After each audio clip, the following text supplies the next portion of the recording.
Hey, I want to talk about why I'm worried and why I think you should be worried about the future of DevOps and cloud. These are really uncertain times.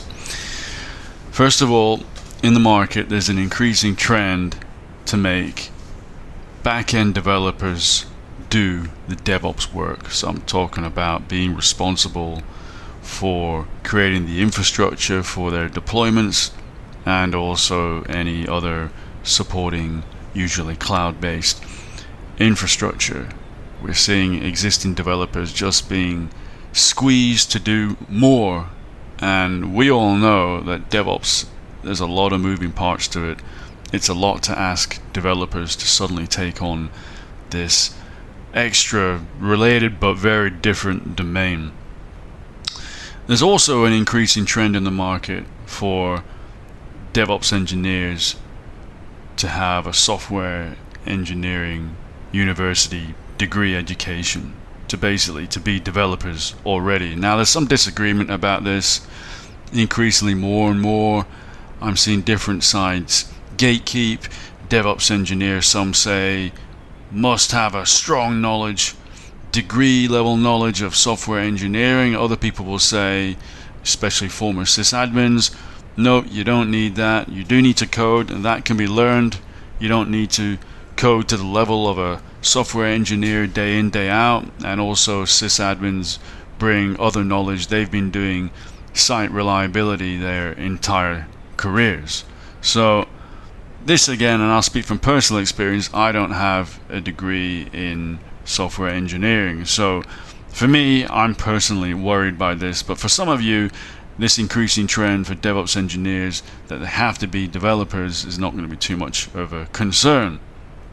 One thing I would say, and I've said it before though, is why would a traditional developer, why would they even want to do DevOps? I never quite understand this. Now look, I know that there may be a few rare developers who want to do DevOps, and probably they should do DevOps and they'd be really good at it, and it's kind of like the perfect career for them. But I think they're rare. I think in most other cases developers, they don't really want to do DevOps. I've got no idea why they'd want to do it. You have to learn so much. There's so much more you have to know. And if apparently you've got to also be a regular developer as well, then I just don't know why. It's just, to me, it just seems like too much stress. You'll probably be on call. You'll also be the center of attention, the person to blame. Why would you want all that?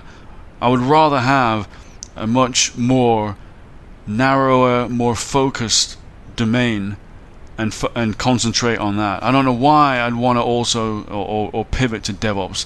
It makes no sense, and I see so many stories of developers who decide to do DevOps quite early in their careers, and then they say, no, this is just not what I want. This is not what I signed up for when I did my degree and I was enjoying it. I'm now moving back into more pure development. So I don't understand, again, why would a developer even want to do DevOps? I've never understood that. Please someone tell me.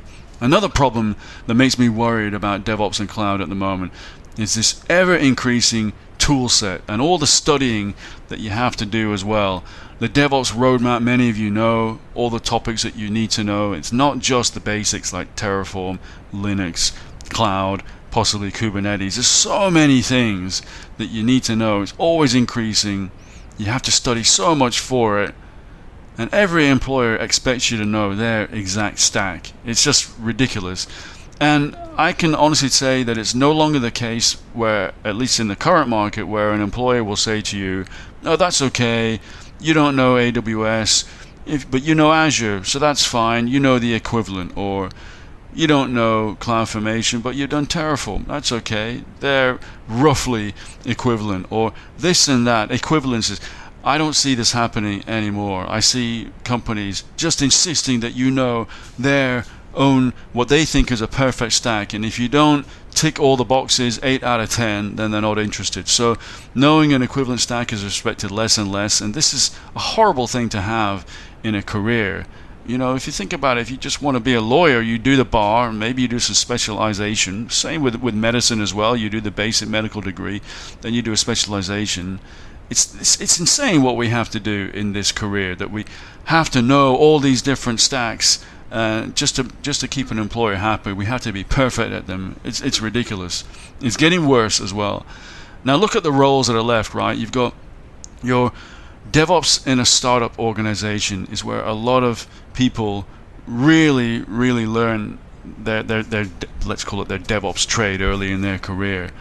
There's too much to learn, and they'll probably be in a startup, you on your own, or maybe another, maybe three max, and you're basically the company's dog.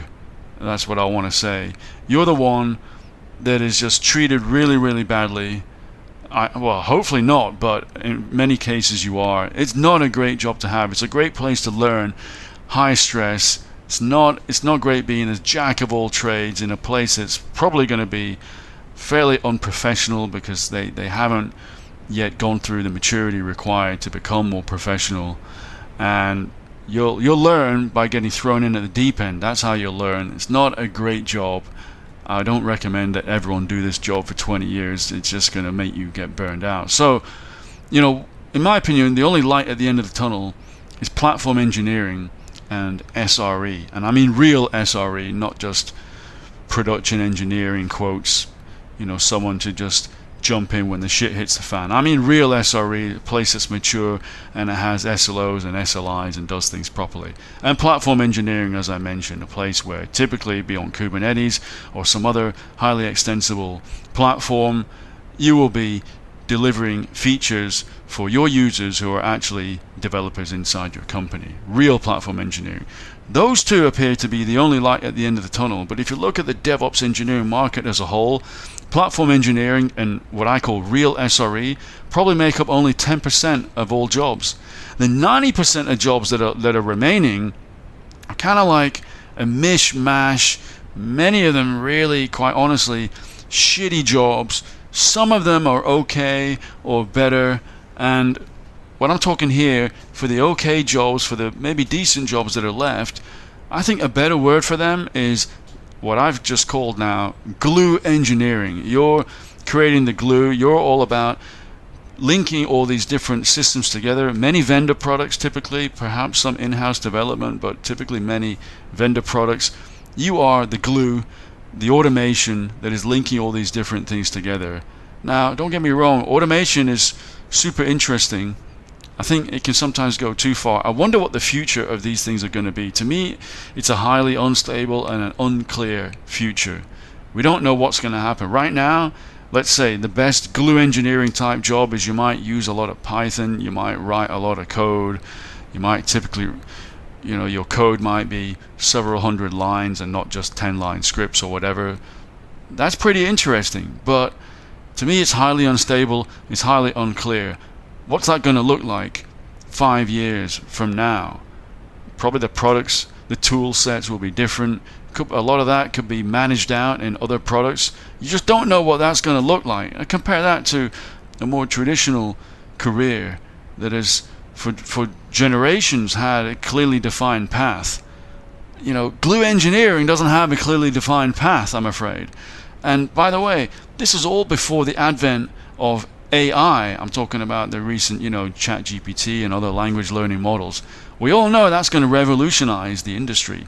We all know that developers already are sweating it out, wondering what's going to happen with their careers. Well, I'm telling you, if you think the impact on developers is going to be big, the impact on glue engineering style DevOps roles is going to be a lot more profound and massive impact. We just don't know what's going to happen with our jobs. So what kind of a career is this where we don't know what the future is? This is not great.